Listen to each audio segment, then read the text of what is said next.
Muy buenas noches. Dios les bendiga. El sábado comenzamos una serie que la titulamos El Evangelio y vimos el sábado 7 razones por las que usted y yo estamos llamados a entender el Evangelio.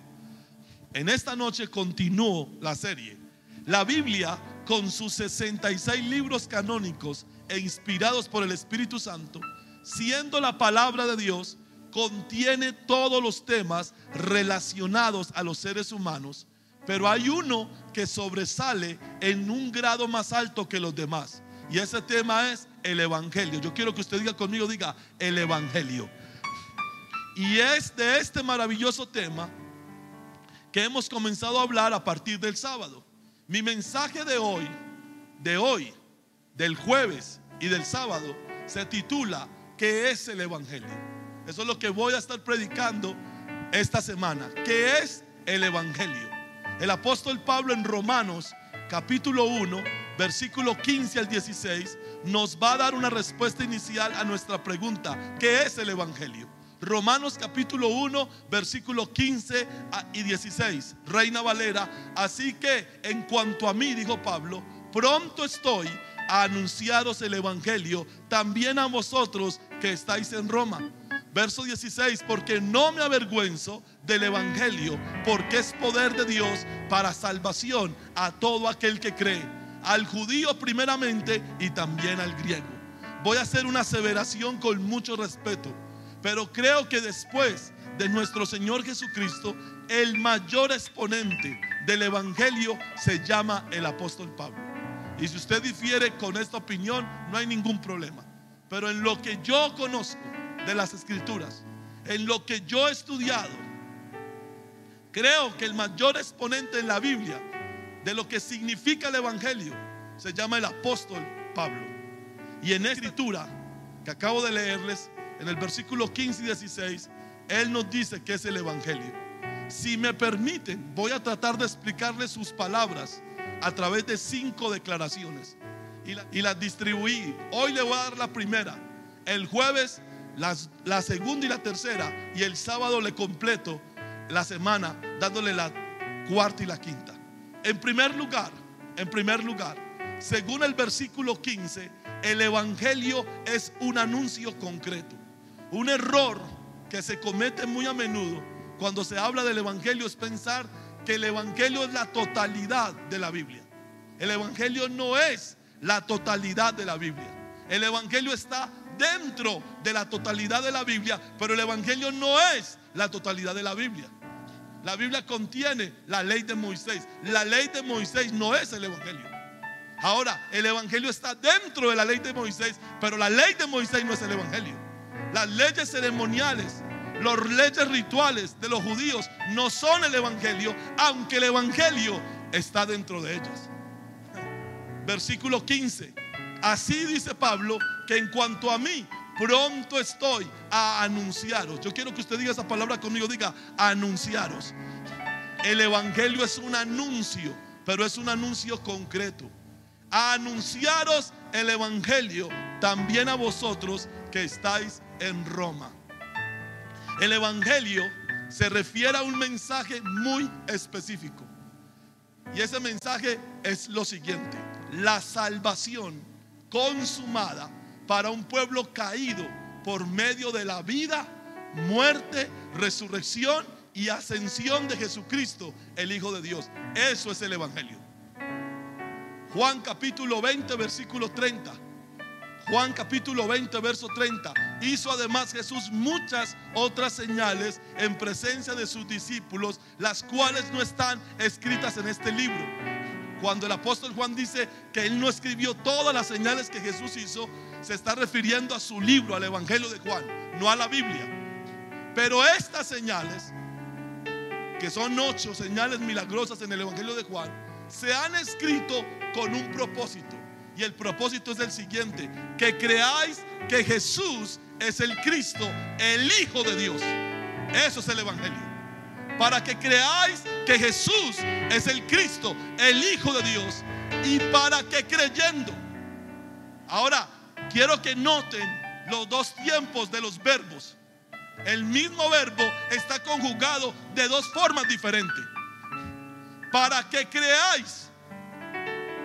El evangelio se recibe una vez y para siempre. Diga conmigo, diga, una vez y para siempre. No se le puede añadir, tampoco se le puede quitar. Porque si usted le añade o le quita, si usted lo tergiversa, usted entra automáticamente en una maldición. Para que creáis que Jesús es el Cristo, el Hijo de Dios. Pero después dice el mismo autor y el mismo Espíritu, y para que creyendo. O sea que yo recibo el evangelio hoy, pero lo determino que debo creer en ese evangelio que recibí durante el resto de mi vida.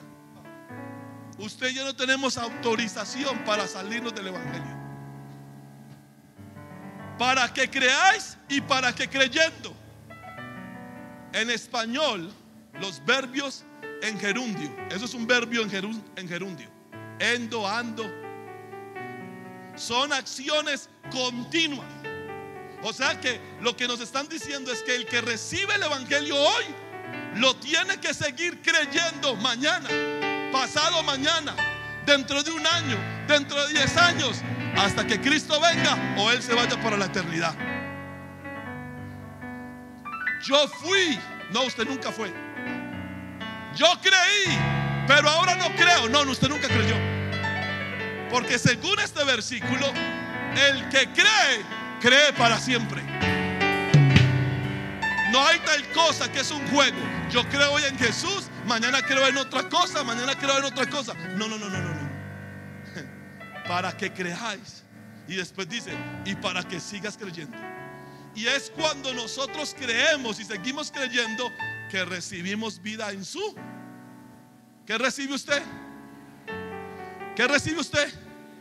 Usted no recibe religión. Usted recibe vida. Y una vida muy especial. Una vida muy específica. ¿Cuál es la vida que el evangelio te proporciona? Una vida donde el centro ya no somos usted ni soy yo, sino que el centro es el protagonista del evangelio. Segunda de Corintios capítulo 5 versículo 14 y 15. Porque el amor de Cristo nos constriñe, nos impulsa, nos mueve nuestras entrañas. Pensando esto es el resultado de entender el evangelio. ¿Qué tiene que entender una persona que recibe el evangelio? Esto es lo que tiene que entender: que si uno murió por todos, ¿quién fue el que murió por usted? Pero dígalo duro, ¿quién fue el que murió por usted? Bueno, usted tiene que entender a partir de hoy que Jesús no jugó por usted, que Jesús no tonteó por usted. No, Jesús murió por usted. Tenemos que tomar en serio ese sacrificio. Que si uno murió por todos, ¿por qué estamos aquí? Porque uno murió. Porque en el momento más difícil de su vida terrenal, cuando le dijo: Padre, si es posible, pasa de mí esta copa, mas no sea lo que yo quiero, sino lo que tú. No se echó para atrás. ¿Sabe por qué usted y yo vamos a ir al cielo? No porque somos evangélicos ni porque somos buenas personas, sino porque ese murió por nosotros. Sin esa muerte no hay cielo para nadie. Sin esa muerte no hay cielo para nadie. Entonces viene la aplicación. Diga conmigo, diga, la aplicación. ¿Y qué tiene que ver esa muerte conmigo? Aparte de que Él ha entrado al cielo, mucho. Que si uno murió por todos, luego todos,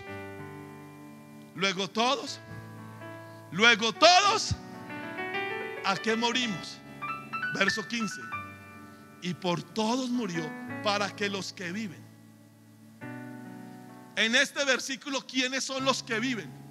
Los que creímos el evangelio y seguimos creyendo. Esos son los que viven. Para que los que viven, los que recibieron la vida de Jesús, ya no vivan más para sí. ¿Qué significa ser cristiano? Que yo entendí que mi salvación, que mi eternidad, que la reconciliación entre Dios Padre y yo se efectuó por un sacrificio. el sacrificio de Jesús. Y como se efectuó por el sacrificio de Jesús, yo ya no tengo una deuda con Dios Padre porque Jesús se la pagó. Yo quiero decirlo lo más claro y lo más fuerte posible: ningún cristiano irá al infierno.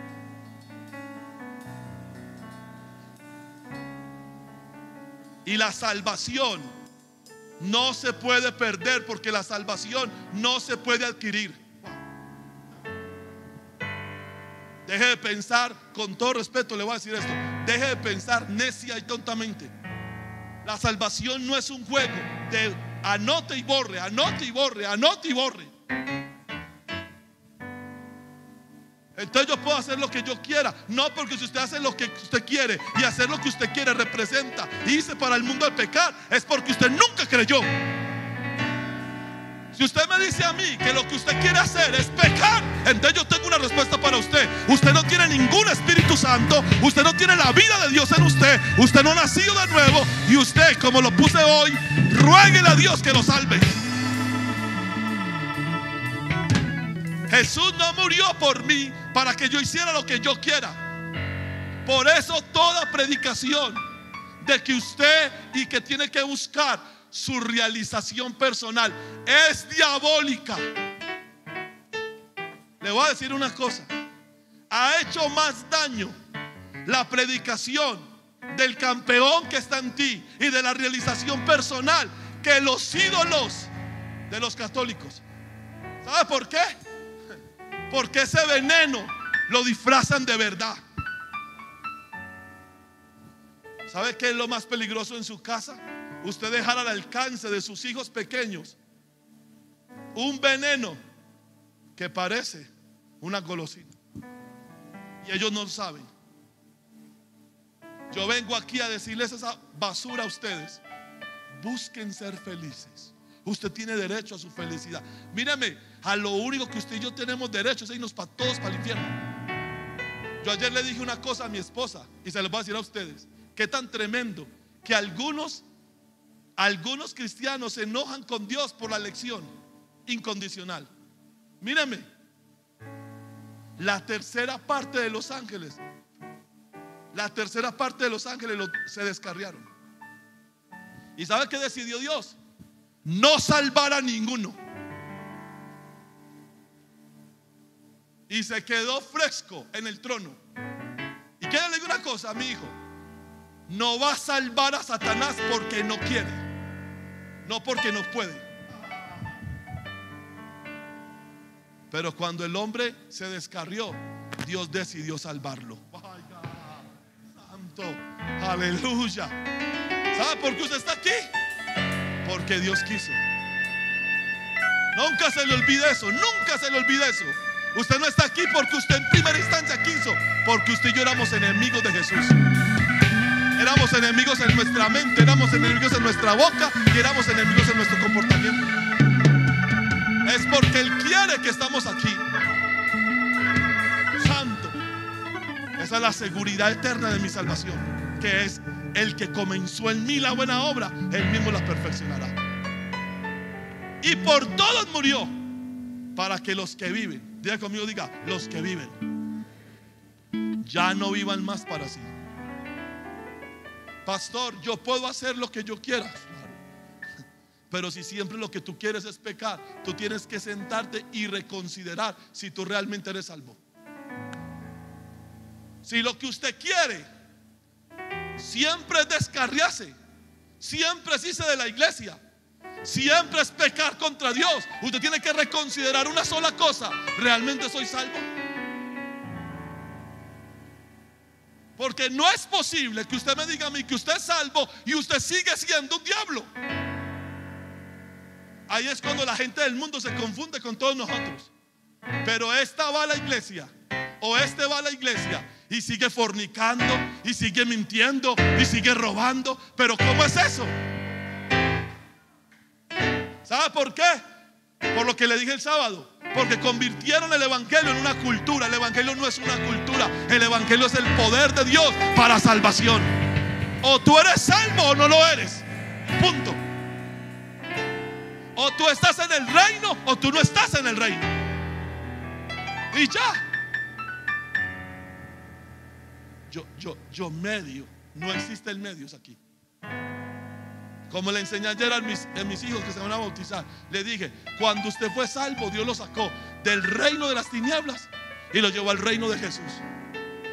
O usted está en el reino de las tinieblas o usted está en el reino de Jesús. No hay dos reinos, no hay tres reinos. Todo lo demás es un invento. Y por todos murió. ¿Para qué? Para que los que viven ya no vivan para sí. ¿Para quién vive usted? Esa es una buena pregunta que usted tiene que hacerse. ¿Cuál es el planteamiento? Voy a usar una palabra que se la voy a explicar. ¿Cuál es la cosmovisión de mi vida? Cosmos, la realidad. Visión, cosmovisión. La visión de mi cosmos, la visión de mi realidad. Pregunta: en mi cosmovisión personal, ¿quién es el más importante? ¿Gabriel o Jesús?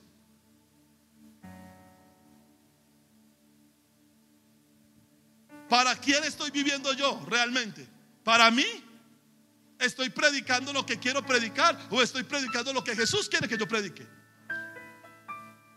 ¿Estoy pastoreando como yo quiero pastorear o estoy pastoreando como Jesús quiere que yo pastoree? ¿Quién es el centro suyo? Ese es el punto para entender que el evangelio es el poder de Dios para salvarnos. Y por todos murió, para que los que viven ya no vivan para sí, sino para quien vivimos, para aquel. Diga conmigo, diga: yo vivo para aquel. Noten que no viven para un sistema, viven para una persona. Yo me voy de la iglesia porque aquí no hay amor. No, usted se va de la iglesia porque usted no vive para Jesús. Porque si el problema de la iglesia es amor, entonces déle usted.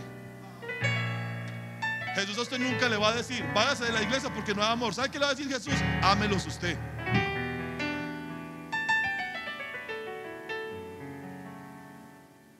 A mí nadie me llama. ¿Sabe qué le va a decir Jesús? Llame usted. Nadie me entiende. ¿Sabe qué le va a decir Jesús? Entienda usted. Ah, silencio en Maranata. No, el evangelio no se trata de usted, se trata de Jesús. Jesús es el sol, usted es el planeta. Jesús es el centro, usted y yo somos los satélites. Nosotros giramos alrededor de Él, Él no gira alrededor de nosotros. Hay gente que creen que Jesús es el complemento de sus vidas. No, equivocado. Jesús no es ningún complemento de nadie. Jesús es el centro de nuestras vidas. Aleluya. Ese es Jesús. Yo estoy ofendido, pues desoféndase, porque a Jesús no le gusta que usted se ofenda. Yo tengo una pregunta: ¿aprobó Jesús tu noviazgo? ¿Aprobó Jesús la dirección de tu vida? ¿Aprobó Jesús tu carrera? ¿Aprobó Jesús lo que tú quieres hacer? Dejen de hablar tanto con los pastores y empiecen a hablar con Jesús. Hay gente en las iglesias evangélicas que tienen a los pastores en un pedestal por encima de Jesús.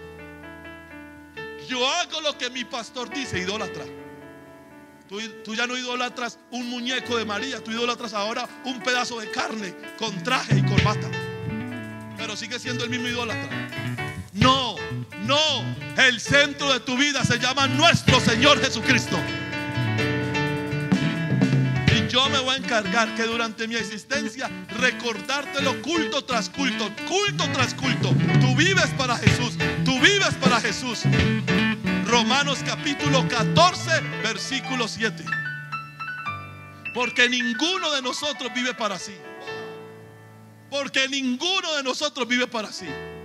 Y ninguno muere para sí. No, es que en esa iglesia todo es pecado. Son mentiras, aquí todo no es pecado. Porque Jesús no dijo que todo era pecado. Es que ya no lo dejan tener a uno novio. Tenga novio. Y si usted quiere, duerma con él. Y si usted quiere, embarácese. Yo que soy el que va a criar, y tampoco va a comprar tarros de leche. Míreme, yo ya compré los tarros que iba a comprar. Vea, Los tarros míos ahí. La gente charra. La gente que se enoja con la iglesia y se enoja con el pastor para poder hacer lo que les dé gana. No. Haga lo que usted quiera. Pero recuerde que todo lo que usted haga, usted dará cuenta de eso. Lo que pasa es que nosotros somos muy vivos, pero nosotros tenemos un problema. Nosotros nos enfrentamos a Dios. Nosotros nos enojamos para pecar, pero cuando todo se troncha y todo se vuelve malo, ahora sí, ayúdame. Yo sé por qué ustedes no dicen amén. Porque ahí donde usted está diciendo: nos pillaron Echeverry. No, usted lo pillaron hace muchos años. Y no lo pillé yo, lo pilló él. Porque ninguno de nosotros vive para sí. Y ninguno.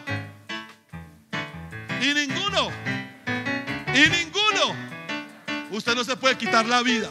Y lo voy a decir abiertamente: toda persona que en este mundo se quita la vida no está en ningún cielo, está en el infierno. Porque ninguno vive para sí, ninguno muere para sí. Estoy despechado, me voy a quitar la vida. Y Jesús dice: ¿cómo te vas a quitar la vida si esa vida me pertenece a mí? Tú estás despechado o despechada porque tú eres un mar de emociones y tú no quieres perdonar. Perdona y verás que se te va el despecho. Además, si usted está despechado, que usted oyendo a Darío Gómez, ese nadie es eterno en el mundo, lo va a convencer a usted de que se quite la vida. ¿Será que aquí hay gente oyendo a Darío Gómez? Arrepiéntase, pecador, porque ninguno de nosotros vive para sí y ninguno muere para sí. Pues si vivimos, ¿para quién vive usted? ¿Para quién? Ahí está la consejería. Lo que usted va a hacer, lo que usted quiera alcanzar, es la meta de Jesús para usted. ¿Sabe por qué la vida de Pablo es tan impresionante? Porque Pablo toda su vida vivió bajo esta regla: ¿qué quieres que yo haga? Tanta vuelta que le dan a esto y tan fácil que es. Pues si vivimos para el Señor, vivimos, y si morimos para el Señor, morimos. Así pues, sea que vivamos o que muramos, ¿de quién es usted? ¿De quién es usted? Entonces, si usted es del Señor y el Señor lo puso aquí, ¿por qué usted se va a ir? ¿Vio todas las mentiras que dicen los evangélicos? Una persona se emociona y le dice a uno: pastor, Dios me dijo. ¿Por qué? Los evangélicos, cuando usted habla con un evangélico normal, todo es Dios me dijo. Dios me dijo que esta era la iglesia y que usted era el hombre de Dios para mí. Ok, bueno. Y a los 6 meses está reventado, porque la palabra lo tiene reventado. Viene con la misma pretensión: pastor, Dios me dijo que mi tiempo aquí ya terminó. Eso es mentira. Dios no le dijo a usted ni que el tiempo terminó, ni tampoco le digo que esta era su iglesia. Usted quiso venir y ahora usted se quiere ir. Deje de hablar en nombre de Dios. Eso es como si yo ahora, después de 20 y puntos de años de matrimonio, le digo a Albita, estaba orando en el cuarto y Dios me mostró la nueva esposa. Y la nueva esposa tiene 20 años. No, lobo viejo quiere cordero nuevo. Santo. Pues si vivimos para el Señor, vivimos. Y si morimos para el Señor, morimos. Cuando el evangelio salva realmente una persona, esto se vuelve una realidad. Así pues, sea que vivamos o que muramos, ¿de quiénes somos? Del Señor somos. Pues Cristo para esto murió y resucitó y volvió a vivir, para ser Señor así de los muertos como de los que viven. Pero tú, ¿por qué juzgas a tu hermano? ¿O tú, por qué menosprecias a tu hermano? Porque todos ¿qué? Pero dígalo, ¿todos qué? Usted no tiene que darme cuentas a mí. Me puedo bajar. ¿Usted sabe por qué yo vivo tan tranquilo? Porque usted no me tiene que dar cuentas a mí. Usted le tiene que dar cuentas al que murió y resucitó por usted. No es que usted no va a dar cuentas, no, usted sí va a dar cuentas, no al pastor. Por eso, usted quiere ser homosexual, sea homosexual. Cuando usted se encuentre con Jesús, Jesús le va a preguntar: ¿y a vos por qué te dio por ser homosexual? ¿Usted quiere ser lesbiana? Sea lesbiana. A usted le van a decir: venga, yo te creé como mujer. ¿Usted quiere ser ladrón, sicario? Aplíquele la misma fórmula. Este es el poder de Dios para salvar, porque todos compareceremos ante el tribunal de Cristo. Verso 11: pues escrito está, vivo yo, dice el Señor, que ante mí, se doblará. Usted no va a llegar al cielo y que: ¿qué oh Jesús, parcero, cómo vas? Usted va a llegar al cielo y lo primero que usted va a hacer es esto: se doblará toda rodilla y toda lengua confesará a Dios. Versículo siguiente: de manera que cada uno de nosotros, ¿cada uno de quién? De los que recibimos el evangelio, dará a Dios cuenta. ¿De quién le va a dar cuenta a usted? Y más después de un mensaje como este, porque usted no le puede decir a Dios: yo no sabía, porque Dios me va a sacar a mí. Y va a decir: tú sí sabías, porque yo lo puse a él a predicarte sobre el evangelio. Tú sí sabías.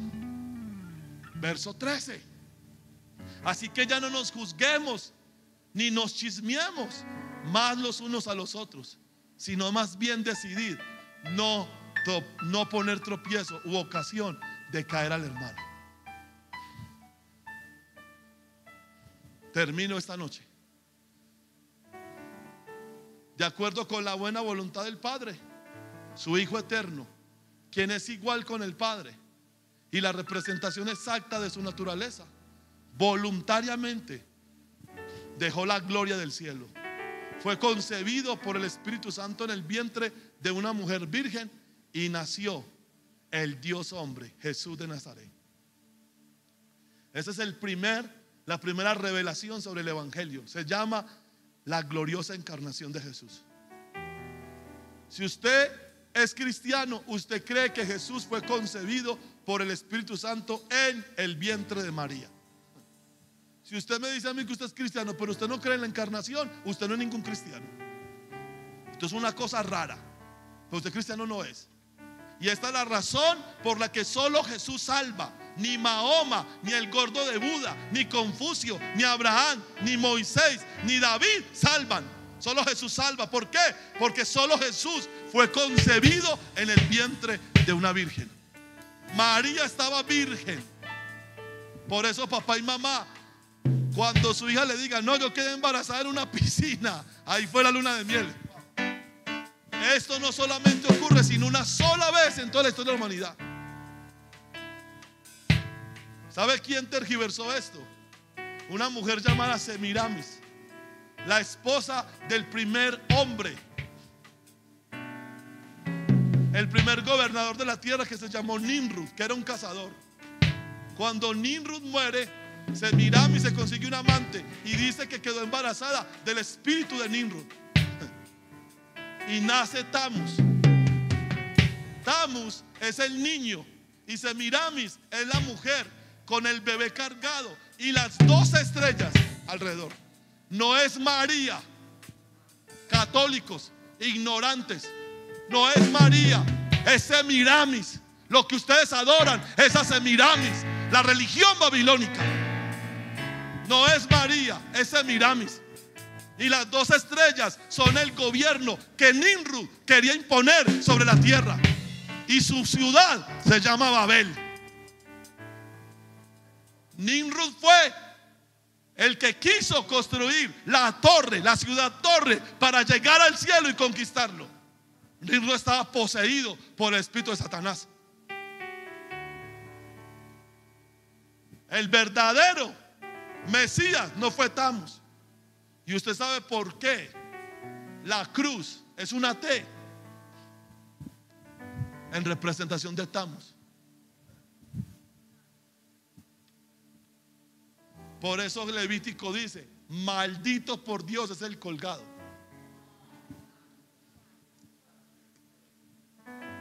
Por eso yo no tengo crucifijos, ni me cuelgo un crucifijo. Ese crucifijo no representa a Jesús, porque el mío resucitó. Santo. Si usted quiere tener algo que represente a Jesús, entonces consígase el santo sepulcro vacío.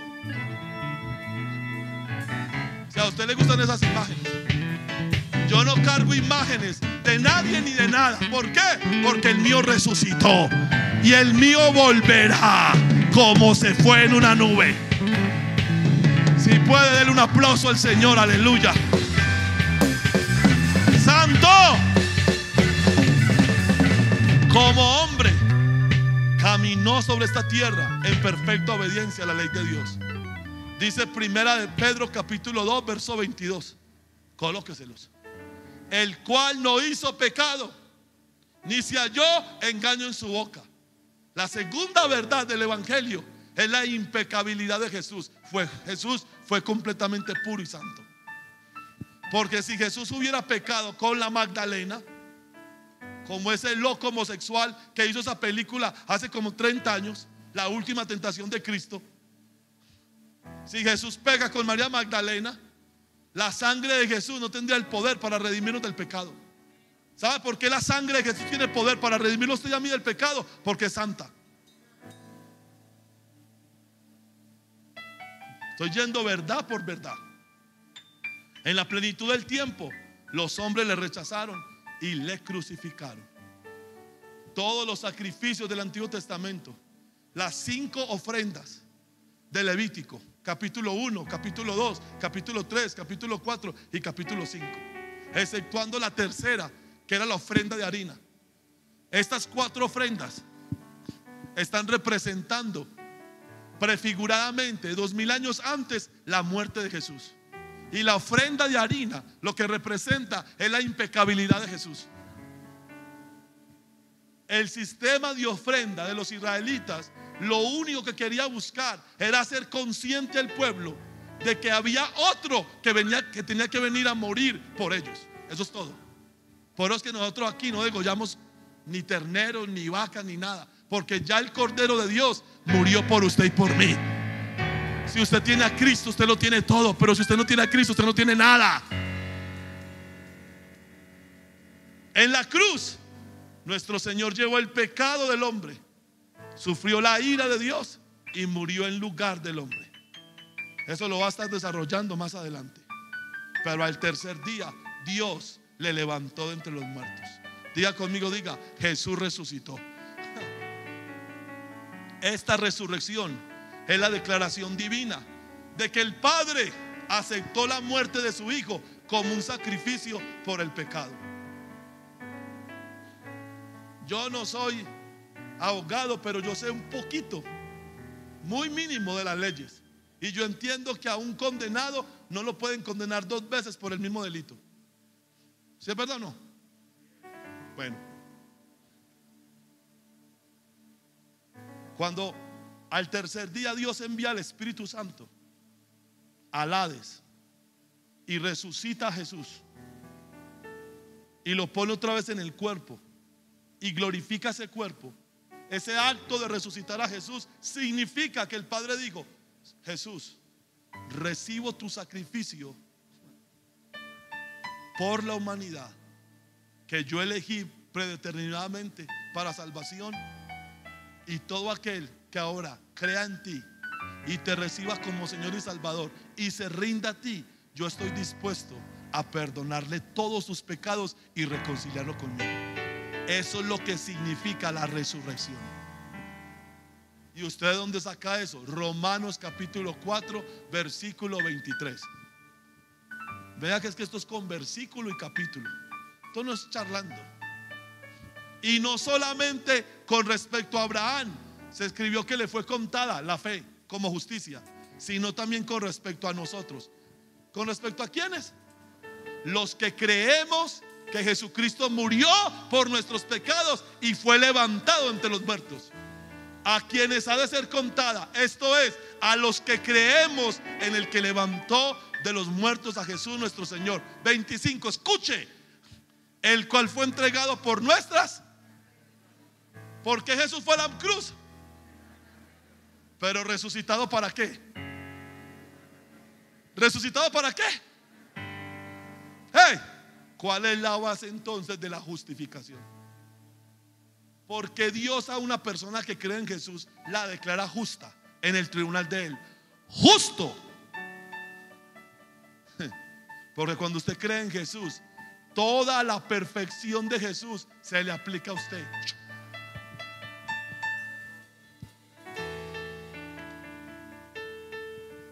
Y ya Dios a usted no lo puede juzgar. No es que Dios no quiera juzgar a los cristianos, es que no los puede juzgar porque ya Cristo lo justificó. ¿Sabe qué van a decir los ángeles de usted? Miren, él o ella es uno de los elegidos, a quienes el Señor de gloria murió por ellos y los justificó con su preciosa sangre. Hermano, si eso usted no lo conmueve, entonces yo no sé qué lo va a conmover a usted. Aleluya. Nosotros somos justos porque Jesús murió, pero también resucitó. Aleluya. Por eso yo no soy mahometano, porque Mahoma no se levantó al tercer día, ni tampoco murió por nadie.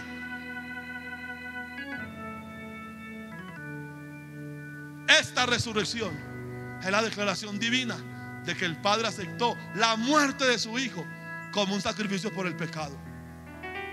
Nuestro Señor Jesucristo pagó el castigo por la desobediencia del hombre.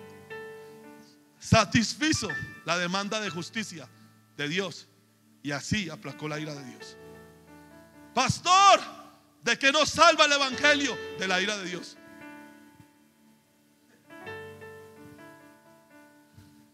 Siendo la última etapa de la ira de Dios el lago de fuego y azufre. De eso nos salva el evangelio. La otra semana le voy a predicar un mensaje que se titula El dilema divino. Cómo Dios, siendo justo, nos justifica a nosotros sin perder su justicia. No se lo vaya a perder, porque cuando usted entienda eso, usted nunca va a querer dejar a Jesús. Es que es más, si usted quiere dejar a Jesús, arrepiéntase. Jesús es la mayor riqueza suya.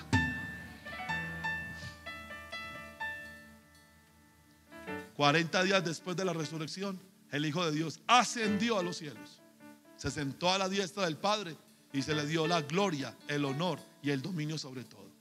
Allí, en la presencia de Dios, Él representa a su pueblo e intercede a su favor ante Dios. Romanos 8:32. El que no escatimó a su propio Hijo, sino que lo entregó por todos nosotros, ¿cómo no nos dará también con Él todas las cosas? ¿Quién acusará a los escogidos de Dios? Nadie, porque Dios es el que justifica. ¿Quién condenará? Cristo es el que murió, más aún el que también resucitó, el que además ¿qué? ¿Dónde está Jesús? ¿Y qué está haciendo a la diestra de Dios? Váyase de aquí contento. Usted tiene un intercesor 24 horas al día, 7 días a la semana, 365 días al año. Se llama Jesús, el Hijo de Dios. Aleluya. Él no va a permitir que te descarríes. Él no va a permitir que caigas y te quedes caído. Él te va a levantar. Aleluya, gloria a Dios. Santo. Esto es evangelio. Esto es poder de Dios para salvación. Y a todos aquellos que lo reconocen, que reconocen su estado de pecado e incapacidad y se rinden a nuestro Señor Jesucristo, Dios les perdona completamente, les declara justos y son reconciliados con Él. Este es el evangelio de Dios y de Jesucristo, un mensaje concreto de salvación, de redención, de justificación, de santificación, aleluya, de restitución. en la persona de Jesús. Termino mi pequeño mensaje en Hechos 10, 42 y 43. ¿Alguien fue bendecido esta noche?